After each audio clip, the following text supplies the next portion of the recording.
Hello friends, I Pankaj Dumka welcome you all to this session of fluid mechanics.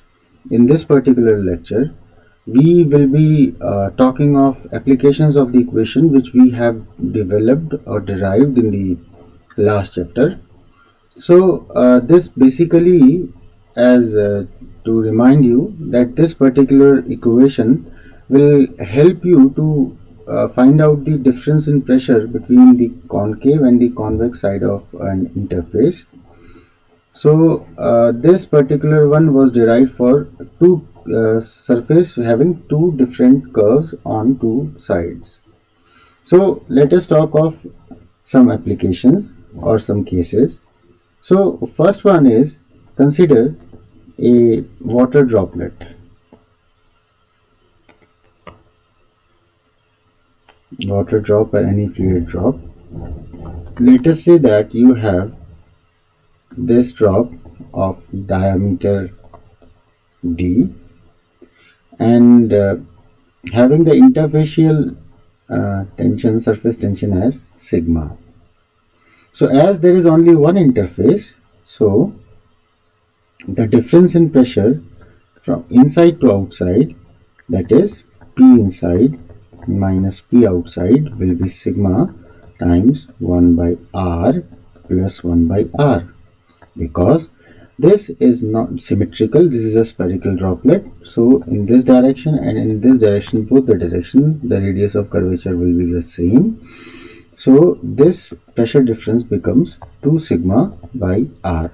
Now what is R? R is the half of diameter, so it simply becomes 4 sigma by D. Therefore, in case of a water drop, the pressure in excess of atmosphere is 4 sigma by D. Now you consider second case. Second case, let us try to understand. Consider a soap bubble.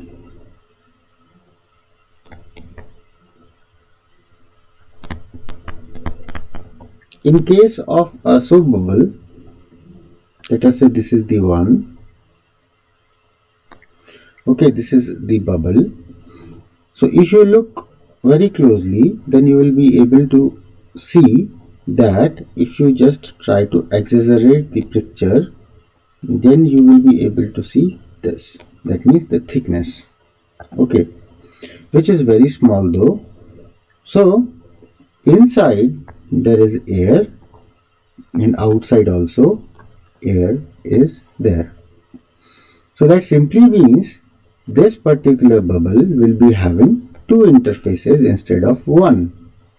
So the pressure inside in excess of atmospheric pressure, that is outside pressure, will be P inner minus P outer, which is delta P, will be, previously it was sigma 1 by R1 plus 1 by R2, but now as there are two surfaces, so it will be twice. Remember, what we are trying to say here is, that the assumption is basically that the thickness is very small in comparison to the diameter of this bubble. Therefore, this is the case.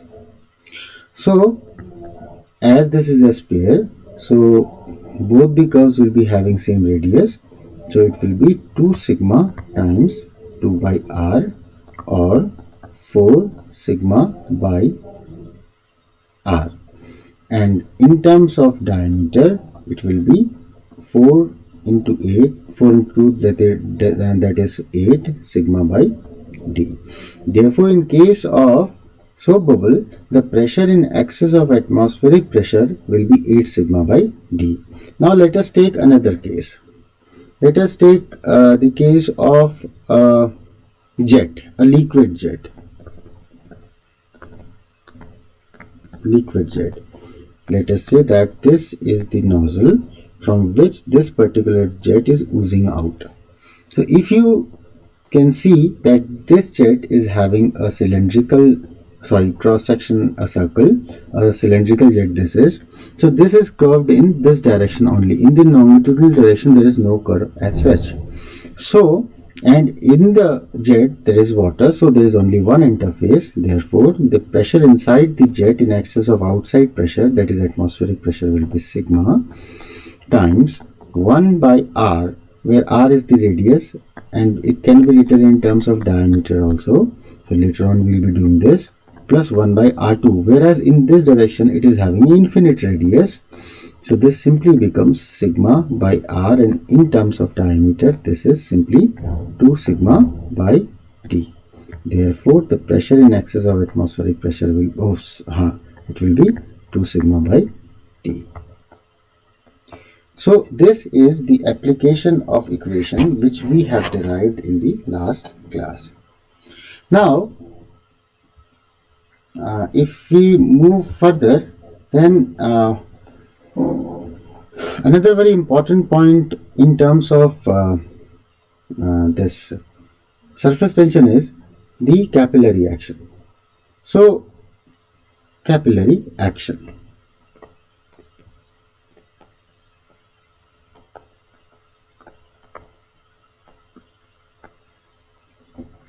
Now it has been observed that if you take a bath of water and place a tube, that is a capillary having very small diameter tube, which is called as capillary, then you will see that the water will rise in this till a certain height, not only here also. Now this is why this water is rising. The water is rising in this capillary due to surface tension, because the water is having more affinity for glass, so it will keep on rising, and the point where it stops will be that point where the force which is moving this water column upwards is getting balanced by the weight of the column. So if this is the column, let us say having a height h, then the weight of this column will be balanced by the upward pull. So this is your sigma, and if the diameter of capillary is d, then this is the length on which this is acting. Let us say that the contact angle in this case is theta. So the net upward pull will be the component of this sigma pi d in the vertical upward direction. So in the balanced condition, in the state which is shown to you, the weight will be getting balanced by sigma pi d cos component. Okay, now what is weight? Weight is mass times gravity. So it will be mass times gravity. And what is the mass? Mass is density times volume. And what is volume? Volume, as this is sort of a cylinder, this is a cylindrical element, so this will be having a volume of pi by 4 times diameter square times the height, and then this is g. So therefore this is rho into pi by 4 d square h g, and this is sigma pi d cos of theta. So this will get cancelled out, 1d will also get cancelled out, 4 can be brought down to right side. So the height of this capillary rise will simply be 4 sigma cos theta by rho g t. So in this way you can find out the height of capillary rise. I hope this thing is clear to you. But there are fluids where instead of rising in the capillary, fluid dips down the free surface. This is the free surface. Why fluid is dipping down the free surface? This is because in those type of fluid, for example mercury, what will happen due to the more cohesive forces than the adhesive forces, that means the mercury will be having less affinity for glass, so it will collect itself, it will close itself, it will come closer. So due to that, it will try to repel. So due to that, it will be shrinking. So if instead of this mercury, water, you have mercury bath, let us say this is Hg, and now you place this same small capillary, then what will happen? The fluid will try to get away from the glass due to its large cohesive forces, so it will try to move away from the glass like this, and the same thing will happen here, it will dip down. Okay, so in this case you will be able to find the capillary depression. So this H is depression because this is moving below the free surface, and what is now this depression has to be balanced by the weight. Okay, what type of weight? Basically the pressure of this particular fluid. Okay, so this surface tension here has to be balancing the pressure force upward, and the ultimate result of this capillary depression will be again the same, that is 4 sigma cos theta by rho g d. Okay, so the takeaway point from here is that due to surface tension, the fluid rises or dips down in case of a capillary. And the one more thing you should understand from here is, for a particular type of fluid, sigma, theta, rho, g will not be varying. So it is an inverse function of the diameter of the capillary. Smaller the diameter of the capillary, more will be the height to which the fluid can be raised. So whenever in case of pressure measurement, there are instruments, I will be talking about those in a few time. So if you want to measure pressure, very small pressure are there, so you want to measure that small pressure, then piezometers are sometimes used. So piezometer is nothing but a tube mounted on a wall top. So if this is the pipe and I want to measure the pressure, so what I'll do, I'll make a wall tap here and mount a transparent glass tube. So water will rise in this. So whatsoever fluid is flowing, it will rise in the this particular tube. And what will happen? We can measure the height column and multiply it by rho g to get the pressure at this particular point. So the thing which has to be kept in mind, that the diameter of this particular tube should be substantive and should be such that the fluid doesn't rise in this due to capillary action. Hence, whenever it is required to find out the pressure in case of these piezometers, then remember that the diameter of that piezometer should be substantive for this capillary action to not occur there. Okay, so I hope this thing is clear to you. So there are some problems which you can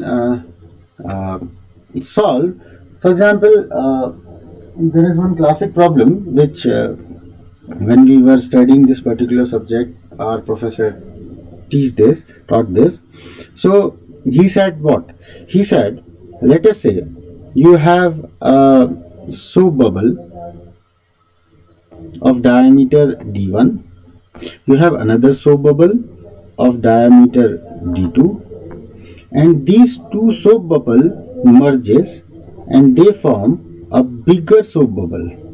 Okay, but the thing which has to be kept in mind is that the mass of air in both the bubbles is not going to be leaving anywhere, it will remain there.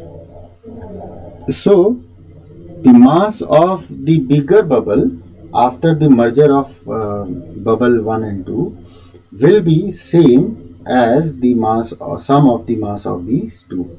And moreover, the thing is, this coalescence is happening at a very in isothermal condition. This is also known to us. So how to find out the diameter of this third bubble as a function of diameter of first and second bubble? So this was the question. So first thing first is the mass conservation. So you have already known, it is already given to you that the mass of third bubble is nothing but the sum of mass of the original two. So mass of the third bubble is the sum of mass of the original two. And if you want to, before I proceed further, remember this is the question which I have taken from book of Professor Biswas and so on. And this is the one. Now how to proceed further? Isothermal condition is given. So let us try to assume that the air inside the bubble is an ideal gas. So the state law for an ideal gas is PV is equal to mRT. Okay, now the mass now can be written as PV by RT. Therefore, as in these cases, pressure is changing. So pressure inside the bubble 1 is, let us say, P1, inside the bubble 2 is P2, and inside the bubble 3 is P3, whereas the atmospheric pressure, let us say, is PATM. Okay, now from this mass conservation, what I can write with the help of the state law, that mass in bubble 3 will be P3 volume of third bubble by characteristic gas constant R, which is air, so let us say R, and T. So no T3 because temperature is not changing at all. So likewise I can write it as P1 V1 by RT1 plus P2 V2 by RT2 RT2. So as I'm sorry, okay, let us write this. So as the condition is isothermal, so T1 T2 T3 all will be same, and gas is air, so R will also be same. So this will give me P3 V3 is equal to P1 V1 plus P2 V2. Now the question is, what is P3, what is P1, and what is P2? Because volume of a sphere, you all know, is pi by 6 d cube. Okay, pi by 6 d cube is the volume, because 4 by 3 pi r cube will give you pi by 6 d cube. Okay, now what is P3? So in case of a bubble, you have seen that the pressure inside in excess of atmospheric pressure is given by 8 sigma by d. Therefore, for every case, whether it is I is varying from 1, 2 and 3 for bubble 1, bubble 2 and bubble 3. Therefore, P3 will be PATM, that is PATM here, plus 8 sigma by D3 times volume, that is pi by 6 D3 cube, will be equal to PATM plus 8 sigma by D1 times pi by 6 D1 cube plus PATM 8 sigma by D2 times pi by 6 D2 cube. So this will get cancelled out, and now you have a relation which relates the diameter of bigger bubble in terms of diameter of other smaller ones. I hope this thing is clear to you. So if you liked my video, then please do share and subscribe, and thank you very much for watching this video.